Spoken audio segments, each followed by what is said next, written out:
Good afternoon. I'm Dana Tyler in the CBS2 newsroom with your update today. Hope you are enjoying this sunny, warm day. We'll get to the weather in a few moments. We start, though, with a breaking news story. A cracked window on a plane forcing a Southwest Airlines flight heading to Newark to make an emergency landing in Cleveland. The pictures you see there posted on social media show the huge crack through one of the multiple layers of the airplane window pane. The flight with 76 passengers on board was coming from Chicago but diverted to Cleveland so the window could be checked out. Nobody was hurt. No word on what caused that crack. And this comes just 2 weeks after a Southwest plane's engine blew apart and broke a window, killing a woman sitting near it. At least 5 people are dead after an Air National Guard cargo plane crashed near an airport in Savannah, Georgia today. Pictures showing black smoke and flames rising from the tail part of the plane. The Air Force says the plane belonged to the 156th Air Wing from Puerto Rico. No word on the cause of that military plane crash. A woman was attacked right outside the Apollo Theater in Harlem on 125th Street. Happened Monday night. A stranger came up and slashed her. CBS2's Jenna DeAngelis has surveillance video that police hope will lead to an arrest.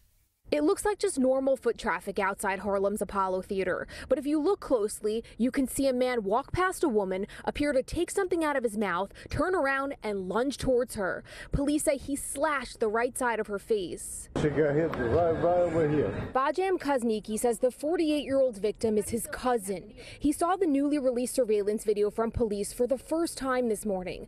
Just by the look on his face, you can see the shock set in. She's trying to make a living and another person go and just hit her like that. That's shame.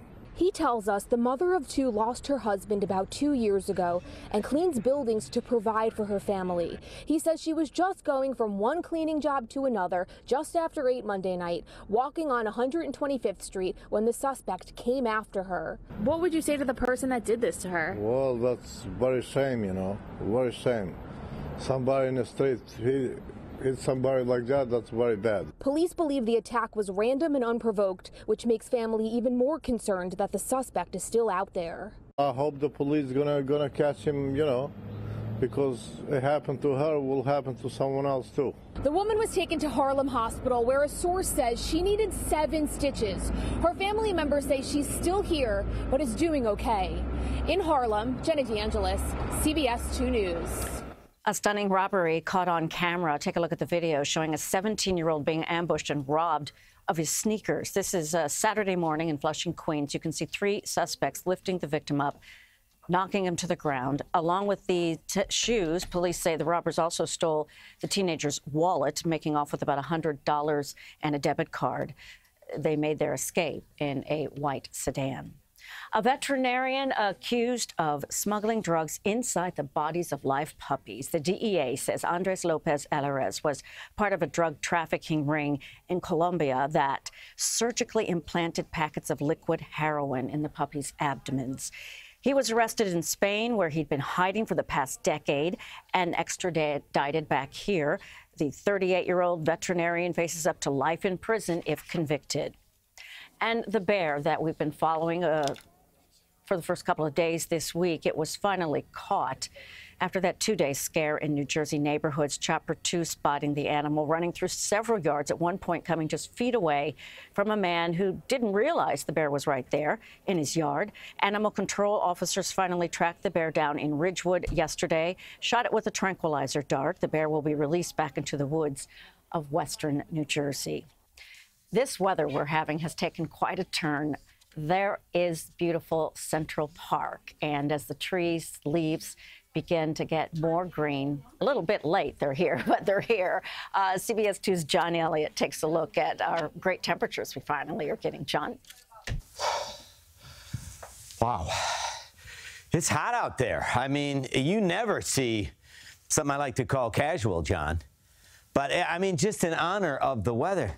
90 degrees. I know we're rolling the dice, but 90 would tie the record, and 90 also makes the point that it's hot out there. Hey, don't forget air quality alert, red flag fire warning, and then tomorrow with the added humidity, could see a few pop-up storms. The front could fire up a few more storms Friday, cooler this weekend. Thank you, John. All right, caught on camera, another weather story. A massive tornado roaring through central Kansas. You can see the several power flashes toward the bottom of the tornado. It destroys buildings.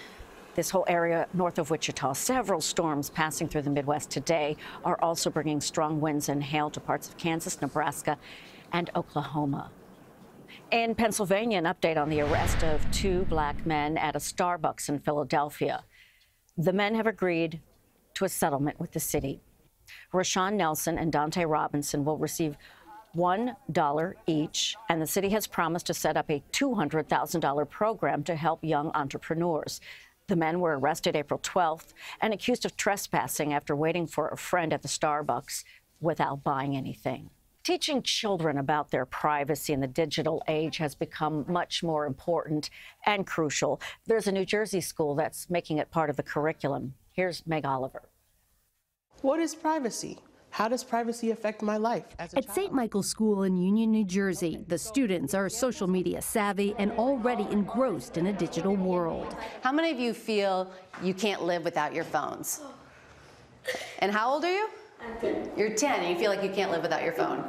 I think family life was changing, relationships were changing, and parents were getting worried. Seton Hall law professor Gaia Bernstein designed the class for this pivotal moment in modern life. A study shows 50% of teens feel they are addicted to their mobile devices. Why are you targeting kids this age? Some of those kids we just saw, they don't even have a phone yet. We thought there's this moment when you get your first cell phone where the kids are more likely to listen.